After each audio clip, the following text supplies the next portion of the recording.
કાંસ્ય થાળી ફૂટ massage acupressure point સાથે શરીરની આંતરિક ગરમી દૂર કરે છે, આંખોની માંસપેશીઓને ઉત્તેજિત કરે છે, શરીરનો થાક ઓછો કરે છે, ઠંડક વધારે છે, ડાયાબિટીસના કારણે પગને જે નુકસાન થાય, બળતરા થાય એને અટકાવે છે, અનિદ્રા દૂર કરીને ઊંઘ સારી આપે છે, પિત્તની સમસ્યા જો તમારે હોય તો એ દૂર કરે છે, પગનો દુખાવો, ઘૂંટણનો દુખાવો, એડીનો દુખાવો દૂર કરે છે, પગનો સોજો હોય તો એ દૂર કરે છે, પગના તળિયા ફાટી જાય, આંખોની નીચે થતા કાળા કુંડાળા દૂર કરે, ચહેરા ઉપર ચમક વધારે, પાચન ક્રિયાને પણ સક્રિય કરે,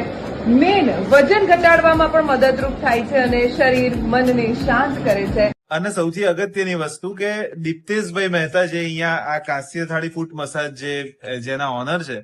એમને તમે મળશો એટલે તમને પૂરી જાણકારી આપીને એ વસ્તુ કરાવશે જે તમારા માટે યોગ્ય હશે. અને એ માણસ પણ એટલા સુંદર છે કે એમની સાથે વાત કરશો એ પણ એક પ્રકારની થેરાપી જ છે. તો